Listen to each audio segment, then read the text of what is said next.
జై శ్రీరామ్. అందరికీ నమస్కారం. రామభక్తులందరికీ నా హృదయపూర్వక నమస్కారాలు, అలాగే అభినందనలు. గత 4-5 రోజులుగా మన ఆకివీడు రామాలయానికి సంబంధించి కావలసిన అన్ని అనుమతులు, ఏ అనుమతులైతే లేకుండా నిర్మాణం మొదలు పెట్టడానికి వీల్లేదు అని మాజీ మేజిస్ట్రేట్ జడ శ్రావణ్ కుమార్ గారు తన పదునైన వాదనలో హైకోర్టులో వినిపించినప్పుడు 10 రోజుల క్రితం ప్రభుత్వ న్యాయవాదులు నేను కూడా కోర్టులో హాజరై అతను స్టే అడుగుతున్నాడు. ఎటువంటి స్టే అవసరం లేదు, వారు చెప్పినట్టుగానే అన్ని అనుమతులు తీసుకుని మేము పని ప్రారంభిస్తామని చెప్పి కోర్టులో చెప్పడం జరిగింది. అయినా అతను స్టే వచ్చిందని చెప్పి ఏదో కొంచెం మతి భ్రమించిన వ్యక్తిగా మాట్లాడుకున్నాడు. అదంతా ట్రాష్ అని చెప్పి నేను ఆ కోర్టు ఆర్డర్ని కూడా జతపరచడం అయింది అప్పుడే. సో వారు సూచించిన మేరకు, కోర్టు సూచించిన మేరకు అన్ని అనుమతులు, కలెక్టర్ గారి అనుమతి, మున్సిపల్ శాఖ అధికారుల అనుమతి, అలాగే పబ్లిక్ ఎలక్టెడ్ రిప్రజెంటేటివ్స్ ఆకివీడు మున్సిపాలిటీలో ఓవర్వెల్మింగ్ మెజారిటీతో ప్రజాప్రతినిధులు, అన్ని పార్టీల ప్రజాప్రతినిధులు, 19 మంది ప్రజాప్రతినిధులు, ఒకరు తటస్థం 18 మంది, 20 మందికి 18 మంది ప్రజాప్రతినిధులు ఆమోదించారు. ఒకరే ఒకరు వారి మతం వేరే మతం కాబట్టి, వారు చర్చ కూడా నడుపుకుంటున్నారు కాబట్టి అదే ప్రాంతంలో మరి వారి అభ్యంతరాన్ని తెలియజేశారు. ఒకరు ప్రశాంతంగా ఊరుకున్నారు. 18 మంది తమ మద్దతు తెలియజేశారు. మున్సిపల్ ప్లాన్లు అప్రూవ్ అయిన తర్వాత ఈరోజు ఉదయం దశమి, అంటే పండితులు నిర్ణయించిన ముహూర్తం ప్రకారం దశమి తర్వాత ఏకాదశి మొదలయ్యే గడియల్లో బ్రహ్మ ముహూర్తాన్ని తెల్లవారుజామున ప్రారంభించి ఇప్పుడే ఒక 5 నిమిషాల క్రితం అంతా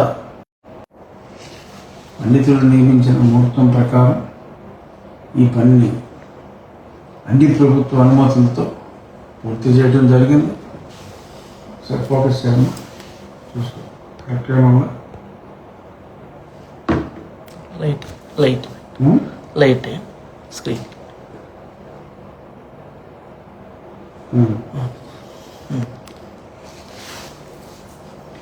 అవుతుందా? సో ఈ రకంగా నిన్న అంటే ఈరోజు ఉదయం సుమారు 2 గంటల ప్రాంతంలో ప్రారంభమై 11:25 పూర్తయింది. డే లైట్లోనే జరిగింది. కొందరు ఐ థింక్ ఆ కుమారం తాలూకా ఎవరు ఇంకా మరి వారి కడుపుమంట చల్లారక ఏదో రాత్రుల్లో చేసుకున్నారు, లేదంటే పోలీసులు పెట్టి చేసుకున్నారు అన్నట్టుగా మరి పరిపరి విధాల మాట్లాడుతున్నారు. డే లైట్లో ఎట్టు మధ్యాహ్నం చేస్తారంటారా? చేయలేరు కదా. ఎండాకాలం 45 డిగ్రీలు ఉంటాయి, ముహూర్తాలు లేకుండా. మాకు కొన్ని నియమాలు ఉంటాయి మా హిందూ సంస్కృతిలో. ఏదైనా చేయాలి అంటే దానిలో సమయం, ముహూర్తం ఉంటుంది. దశమి ఏకాదశులు మాకు పవిత్రం. ఆ దశమి ఏకాదశి గడియల్లో చక్కటి బ్రహ్మ ముహూర్తంలో ప్రారంభించి ఏకాదశి గడియల్లో ఈ కార్యక్రమాన్ని పూర్తి చేయడం జరిగింది. శాస్త్రీయంగా పూజలన్నీ చేసి గతంలో అక్కడ ఉన్న సీతారామ హనుమ విగ్రహాలని, అలాగే ఒక మట్టి నందీశ్వరుని విగ్రహాన్ని కూడా అక్కడ దగ్గరలోని వేరే ఆలయాల్లో పూజారులే వాటిని తీసుకుని వెళ్ళి అక్కడ ఉంచడం జరిగింది. నియమం ప్రకారం ఆ విగ్రహాన్ని ఎలాగా ఏమి చేయాలి అనేది, ఎందుకంటే పాడైపోయి ఉన్నాయి కాబట్టి అక్కడ మొత్తం అంతా డంప్ చేసి వాటి మీద కూడా విగ్రహాల మీద కూడా రకరకాల మరి ఆ ప్రాంతంలో పాత ఫోటోలు చూశారు కదా, ఒక డంపింగ్ యార్డ్ లాగా తయారు చేసి ఎవరిని అక్కడికి వెళ్ళకుండా చేసినందువల్ల కొన్ని ఇబ్బందులు వచ్చినాయి. విగ్రహాలు కూడా దెబ్బతిన్నాయి. ఇప్పుడు కట్టేది కృష్ణశిలతోటి చక్కటి రామాలయం కాబట్టి దేవతామూర్తుల ప్రతిమలు కూడా రాతి విగ్రహాలు వస్తాయి. అవన్నీ కూడా శివనాగిరెడ్డి గారి నేతృత్వంలో సజావుగా పనులన్నీ జరుగుతున్నాయి. ఈ మ్యాటర్ గతంలో ఏ స్టే అయితే ఇవ్వలేదో అది అలా ఉండగా కాస్త తల చిట్లిందో ఏమో నాకు తెలియదు. ఒక వ్యక్తి ఒక స్త్రీతో, అదే లాయర్ ఒక స్త్రీని కంప్లైనెంట్గా పెట్టి ఒక కంటెంప్ట్ పిటిషన్, అలాగే మరొక పిల్లు, కంటెంప్ట్ ఈజ్ పర్సనల్, పిల్ పబ్లిక్, మరొక కంటెంప్ట్ పిటిషన్, ఒక పిల్లు కూడా ఒక న్యాయవాది వేయటం జరిగింది.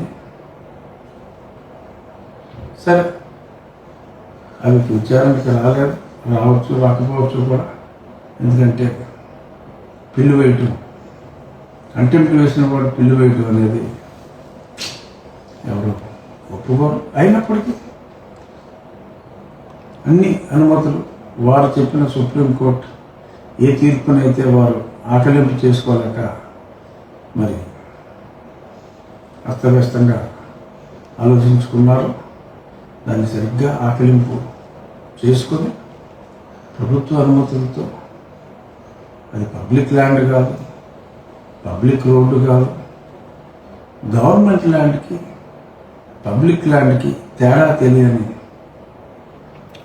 కుహానా మేధావుల వలన కొంతమంది కన్ఫ్యూజ్ అవ్వచ్చు.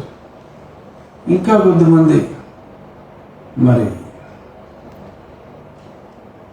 అంటే సెక్యులరిజంకి తిలోదకాలు ఇచ్చి వారు మారిన మతం అంటూ మాట్లాడేవారు. మనకులాగా సర్వమత సమానత్వానికి వ్యతిరేకంగా ఉంటూ మాట్లాడేవాళ్ళు కొంతమంది మరి రకరకాల రఘురామకృష్ణదాస్కి షాక్, అది ఇది అని చెప్పి మాట్లాడుకున్నారు. అన్నిటికీ సమాధానంగా అన్ని అనుమతులు తీసుకొచ్చి ఈరోజు ఈ ఆదివారం నాడు 11:25 అన్ని కార్యక్రమాలు పూర్తి చేశాం. పూజాది కార్యక్రమాలు నిర్వహించాం. అలాగే మే 3వ తారీఖు 7:14 శంకుస్థాపన కూడా చేయటం జరుగుతుంది. పండితుల సమక్షంలో ఎందరో కొన్ని వేలాది మంది 100 రూపాయల దగ్గర నుంచి కొంతమంది రూపాయి కూడా ఇచ్చిన దాతలు ఉన్నారు. వారందరికీ కూడా, ఎందుకంటే ఇన్ని వేల మందికి పేరు పేరున అంటే సీలింగ్ పెట్టాం 10,000 అయినా, సో 1 రూపాయి నుంచి 10,000 వరకు కూడా. ఎందుకంటే 1 రూపాయి అయినా 10,000 అయినా ఒకటే, కావాల్సింది భక్తుని యొక్క ఆసక్తి, ఆ పార్టిసిపేషన్ అనేది ఇంపార్టెంట్. ఎక్కువ మందికి అవకాశం ఉండాలనే మా కమిటీ వారు 10,000 రూపాయలు సీలింగ్ని పెట్టడం జరిగింది. అనుకున్న సమయానికంటే చాలా ముందుగానే మరి ధనం సమకూరింది. అంతకంటే ఎక్కువైతే కూడా ఇవ్వటానికి దాతలు సంసిద్ధంగా ఉన్నారు. అవకాశం ఉన్నవాడు తప్పనిసరిగా ఆ దగ్గర ప్రాంతాల్లో ఉన్నవాడు, అవకాశం ఉన్నవాడు మే 3వ తారీఖు 7:14 ఆ శంకుస్థాపన కార్యక్రమానికి రాగలరు అని మనస్ఫూర్తిగా కోరుకుంటున్నాను.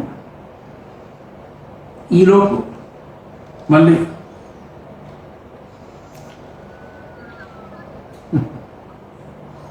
కుమార్స్ మళ్ళీ ఏదైనా హడావిడి చేసినప్పటికీ కూడా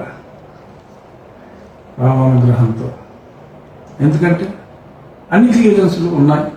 సుప్రీంకోర్టు తీర్పుకి పూర్తిగా లోబడే కోర్టుకి మేము ఏదైతే చెప్పామో దాని లిమిట్స్లోనే సంపూర్ణంగా న్యాయవాదుల సలహాలు తీసుకుని అన్నీ పరిశీలించి పరీక్షించి ఈ కార్యక్రమాన్ని చేపట్టడం జరిగింది. ఒకటి ఇక్కడ చెప్పుకోవాలి, ఆ ప్రాంతం వారికి ఎటువంటి అభ్యంతరం లేదు. ఇది బయట ఉన్న నీల్ కుమార్స్ గ్యాంగ్కి తప్ప ఆ ప్రాంతం వారికి, అంటే ఆ గ్యాంగ్ అనుచరులు ఎవరు 2-3 ఉండొచ్చు, వారికి తప్ప ఆ ప్రాంతంలో వారు, ఎందుకంటే జరిగింది పట్టపగలు, మొదలుపెట్టింది తెల్లవారుజాము గడియలు అయినప్పటికీ కూడా 11:25 దాకా జరుగుతూనే ఉంది. ఏ ఒక్కరూ కూడా వారి నిరసనని వ్యక్తం చేయలేరు. కానీ కొందరు సుదూర ప్రాంతాల్లో ఉన్న కొద్దిమంది నీలిమొక్క గొడవలు చేయాలని ప్రయత్నిస్తున్నారు. సరే, ప్రయత్నిస్తే మీ ఇష్టం. రామాలయ నిర్మాణం సజావుగా మీరు ఎక్కువ ప్రయత్నిస్తే అనుకున్న దానికంటే చాలా ముందుగా అయ్యే అవకాశం ఉంటుంది. ముందుగా ఈ విషయాన్ని తమ పత్రిక ద్వారా నా దృష్టికి తీసుకొచ్చిన సాక్షి యాజమాన్యానికి నా ధన్యవాదాలు తెలియజేస్తూ, ఎడిటర్ ఎవరో మరి ఎవరైనా ఓనర్ జగన్మోహన్ రెడ్డి గారు thanks for bringing it to my notice. ఆ తర్వాత రకరకాల వ్యక్తులు నోటుకొచ్చినట్టు వాగితే మీ ఛానల్లో ఆ వాగుళ్ళు కూడా చాలా ప్రస్ఫుటంగా, ఆ కోట్లు వేసుకున్న వాగుళ్ళు చాలా ప్రస్ఫుటంగా మీరు టెలికాస్ట్ చేశారు.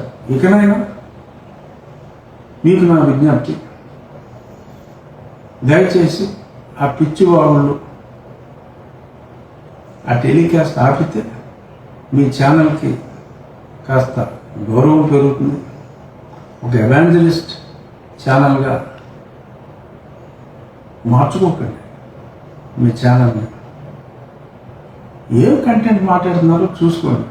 రఘురామకృష్ణరాజుని తిడితే పండుగ చేసుకునే విధంగా మీ ఛానల్ బిహేవ్ చేసుకోకుండా ఉంటే ఏమో మీకు మంచి జరుగుతుందేమో ఆలోచించుకోండి. ఏమో ఇంతకు మించి మీకు మంచి చెప్పడం మాకు మంచి కాదు. సంచేత చూద్దాం, ఇవాళ నుంచి నన్ను తిట్టిన ఆ నీలి మూకల చెత్త వీడియోస్ మీ ఛానల్లో వస్తాయో రావో, బట్ ఇలాంటి వార్తలు ఆ దేవాలయం గురించి చక్కగా తెలియజేశారు.